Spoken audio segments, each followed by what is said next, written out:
It's 9 a.m. You're on your third cup of black coffee and your stomach is begging for food. You tell yourself this is discipline, that you are in control. So why, instead of feeling powerful and sharp, do you feel one step away from anxiety and all you can think about is the clock? What if I told you that all this discipline isn't your greatest ally, but is, in fact, the fuel that is, at this very moment, feeding the inflammation and bloating in your body? Have you ever tried intermittent fasting with the same discipline you use to command your career, expecting elite results, only to get more fatigue, anxiety, and a hunger that haunts you all day?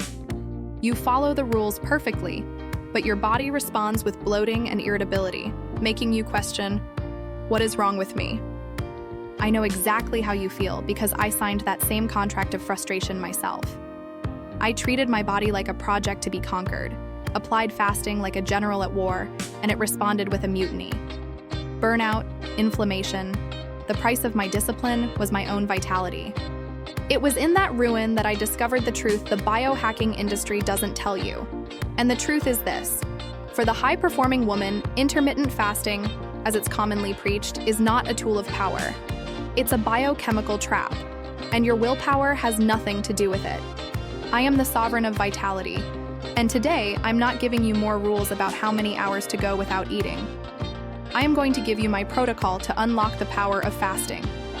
Today, we will expose the fatal mistake that 99% of women make, and I will give you the 4 decrees that transform fasting from a source of stress into a source of inexhaustible power. You hear about intermittent fasting everywhere, don't you? Whispered in your high-performance circles as the secret to maximum efficiency. It's sold as the ultimate biohack for the woman who has no time to waste. The idea of reclaiming your mornings, of operating in a state of elevated focus, seems like the perfect solution for your relentless routine. So, you dive in headfirst, following the standard protocol the internet preaches. It's simple, they say.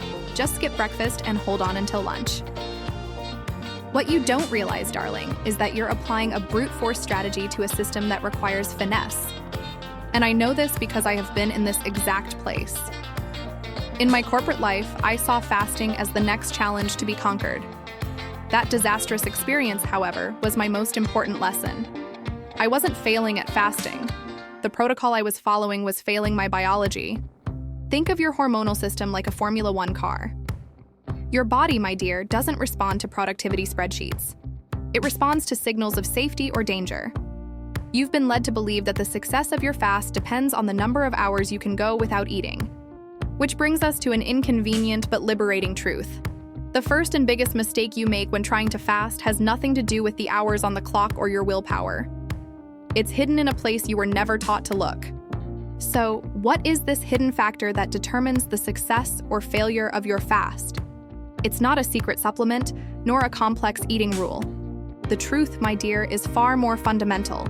The factor you ignore is the terrain upon which you are trying to build your new habit.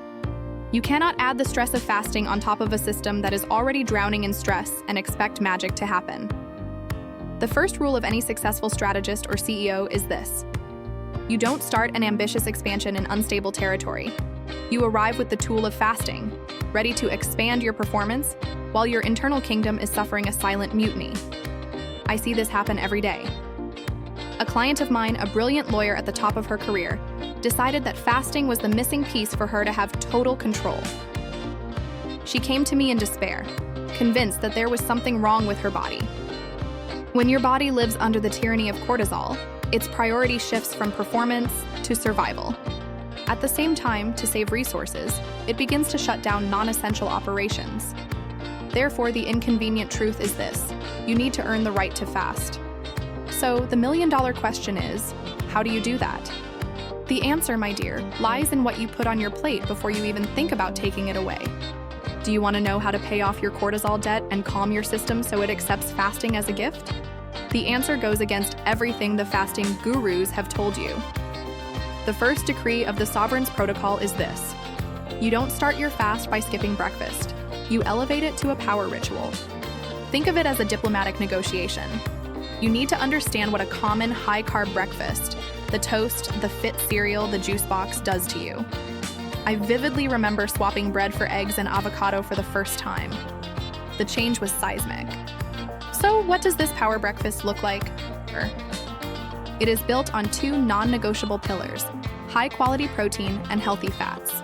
Every bite of this meal is a decree of satiety.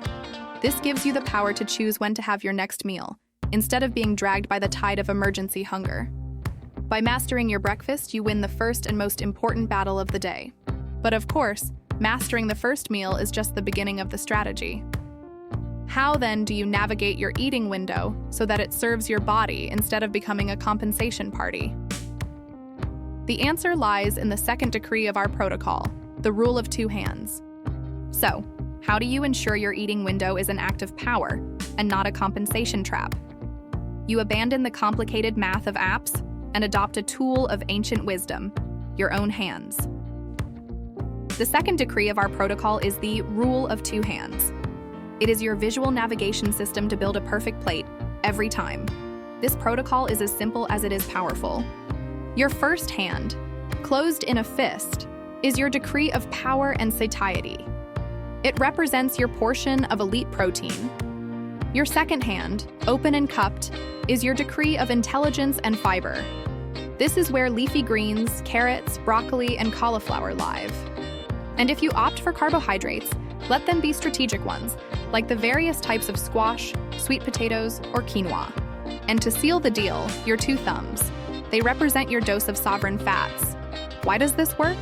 Because this structure guarantees the power trio that your high-performance body demands. You are, in practice, building an anti-roller coaster plate. And when your blood sugar is stable, your pleasure intern has no reason to scream for a chocolate rescue at 4 p.m. And deeply understanding the psychology of this intern and the other hunger archetypes is exactly the map I provide in my guide, The End of Self-Sabotage. He stays quiet, and your executive CEO remains in command.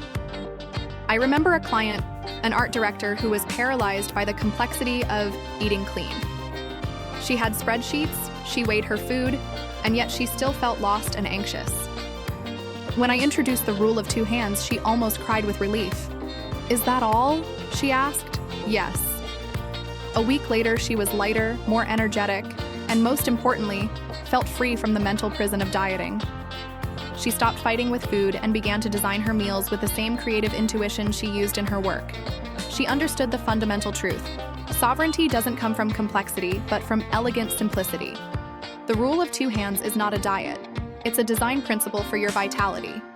If you are ready to abandon the scale and the calorie counting, to adopt the wisdom of your own hands, decree your freedom in the comments with the phrase, "My hands are my map." I want to see who the sovereigns are that are ready to claim this power and simplify their journey. With this tool, your eating window ceases to be a minefield of temptations and becomes your ritual of strategic refueling. You learn to nourish yourself in a way that makes fasting not a sacrifice, but a natural consequence of a well-governed body. And so, the protocol is revealed. The journey to master intermittent fasting does not begin with a stopwatch, but with an act of wisdom. It begins when you stop waging a war of attrition against your body and start an era of intelligent diplomacy. The freedom you seek is not in more restriction, but in more intelligence. The ultimate goal was never just to fast.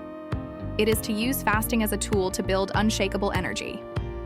It is to look in the mirror and see not a tired woman fighting against herself, but a sovereign in full command of her kingdom, feeling light, powerful, and finally, at peace in her own skin.